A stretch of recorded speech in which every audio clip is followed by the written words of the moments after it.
हाय दोस्तों, मैं ऋषिकेश आप सभी का युद्ध कट्टा के इस अद्भुत प्लेटफॉर्म पे स्वागत करता हूँ। साथियों, हमारे इस प्लेटफॉर्म पे हम ऐसे ही जिज्ञासा बढ़ाने वाले वीडियोस को आपके साथ शेयर करते हैं और अगर आपको हमारा ये प्रयास अच्छा लगता हो तो प्लीज़ इन वीडियो को अपने फ्रेंड्स के साथ शेयर कीजिए और इसी के साथ शुरुआत करते हैं हमारे आज की वीडियो को।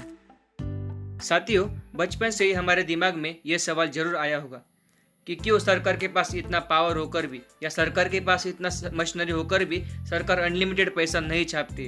तो चलिए इस सवाल को आज हम पूरे विस्तार से इस वीडियो में जानने की कोशिश करें। साथियों, इस वीडियो को लास्ट तक देखिएगा क्योंकि लास्ट में आपको बहुत ही ज़बरदस्त फैक्ट को मैं आपके साथ शेयर करने वाला हूँ जो आप अपने रियल टाइम में या अपने रियल लाइफ में यूज़ कर सकते हो। हमारे भारत में नोटों को छपवाने के लिए कुल मिलाकर 4 करेंसी नोट प्रेस है। उसमें से 2 नोट प्रेस यह गवर्नमेंट ऑफ इंडिया के अंदर आती है तो 2 नोट प्रेस यह आरबीआई के अंडर आती है। अब हम इनके लोकेशन के बारे में थोड़ी जानकारी हासिल कर लेते हैं। सबसे पहले महाराष्ट्र स्टेट में आता है जो नासिक में स्थित है और वह गवर्नमेंट ऑफ इंडिया के अंडर आता है। सेकेंडली मध्य प्रदेश स्टेट में देवास इस जगह पर स्थित है जो गवर्नमेंट ऑफ इंडिया के अंडर आता है। तीसरे स्थान पर है वेस्ट बंगाल जिसमें साल्बोनी इस जगह पर स्थित है और वह हमारे आरबीआई के अंडर आता है। और अंत में मतलब 4 नंबर पर कर्नाटका स्टेट में जो मैसूर इस जगह पर स्थित है और हमारे आरबीआई के अंडर आता है। इसी के साथ हम यह भी देख लेते हैं कि हमारे इंडिया में कॉइन्स को किन जगह पे बनाया जाता है। सबसे पहले आता है हैदराबाद जो तेलंगाना में स्थित है। दूसरे स्थान पर आता है मुंबई जो महाराष्ट्र में स्थित है। तीसरे नंबर पर आता है नोएडा जो उत्तर प्रदेश में स्थित है और चौथे नंबर पर आता है कोलकाता जो वेस्ट बंगाल में स्थित है। चलिए अब हम वो फॉर्मूला जानने की कोशिश करते हैं जो बहुत सारे गवर्नमेंट द्वारा अपने कंट्री में पैसे छपवाने के लिए यूज किया जाता है। वो फॉर्मूला है sum of values of all goods and services present in the country is equal to sum of all currency present in the country. तो चलिए इस फॉर्मूला को भी हम सिंपल तरीके से समझते हैं। मान लीजिए किसी XYZ कंट्री में 5 लोग रहते हैं और हर एक के पास 100 रुपये है तो कुल मिलाकर पूरे कंट्री में 500 रुपये हो गए और उसी कंट्री में ओनली 5 kg का फूड अवेलेबल है तो उस कंट्री की फूड की कीमत मैक्सिमम 500 रुपीज़ हो सकती है।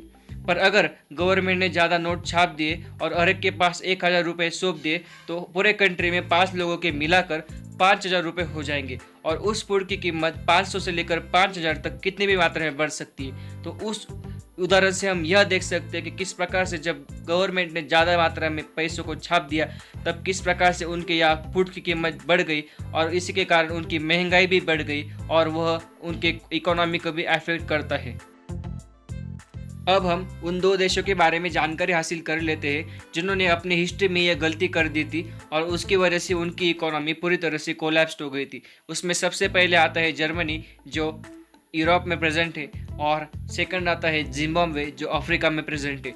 अब हम उन 2 देशों के बारे में थोड़ा विस्तार से जान लेते हैं।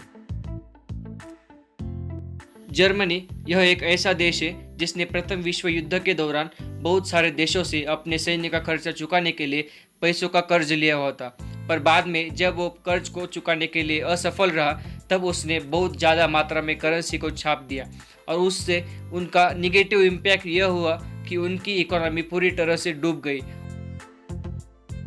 जिम्बाब्वे इस देश में जब युद्ध की परिस्थिति बन गई थी तब उनके देश ने ज़्यादा से ज़्यादा मात्रा में पैसों को छापना शुरू कर दिया। इससे क्या हुआ, उनके पूरे देश में महंगाई बढ़ गई और वह इतनी मात्रा में बढ़ गई कि लोगों को ब्रेड और बटर लेने के लिए एक ट्रॉली भर के पैसे को ले जाना पड़ता था और उनके यहाँ जो भी चीज़ मिलती थी उसकी कीमत सिर्फ एक दिन में डबल हो जाती थी। इतनी मात्रा में उनके यहाँ महंगाई बढ़ गई थी। इसी के कारण उनकी इकोनॉमी पूरी तरह से कोलैप्स हो गई। लास्ट में हम यह जानने की कोशिश करते हैं कि ऐसी कौन सी प्रोसीजर है जिसके द्वारा इंडिया में पैसों को छापा जा सकता है। तो आरबीआई इस सब प्रोसेस को मॉनिटर करता है और आरबीआई द्वारा एमआरएस सिस्टम को लागू किया जाता है जिसको हम मिनिमम रिजर्व सिस्टम बोलते हैं। उससे at a time minimum 200 crore रुपए छापे जा सकते हैं। उसमें से 115 करोड़ का गोल्ड और 85 करोड़ रुपए का फॉरेन करेंसी आरबीआई को अपने पास रखना होता है, तभी वो 200 करोड़ रुपए को रिलीज कर सकते हैं। साथियों, अब मैं आपसे बहुत ही इंटरेस्टिंग इंफॉर्मेशन को शेयर करने जा रहा हूँ। अगर आपके पास इंडियन करेंसी का कोई कॉइन है तो उसे गौर से देखें। अगर उस कॉइन पर स्टार का साइन है तो उसको हैदराबाद में बनाया जाता है। अगर उसको डायमंड के जैसा साइन है तो उसको मुंबई में बनाया जाता है। अगर उस पर सर्कल जैसा साइन है तो उसको नोएडा में बनाया जाता है। और अगर उसी कॉइन पर कोई साइन ना हो तो उसे कोलकाता में बनाया जाता है, यह समझ लीजिएगा। और अगर आपको ये सब बातें, ये सब जानकारी अच्छी लगी हो तो कमेंट सेक्शन में लिखना मत भूलिएगा और अपने दोस्तों के साथ भी उनको शेयर कीजिएगा, क्योंकि अगर सीखेगा इंडिया तो बढ़ेगा इंडिया। धन्यवाद।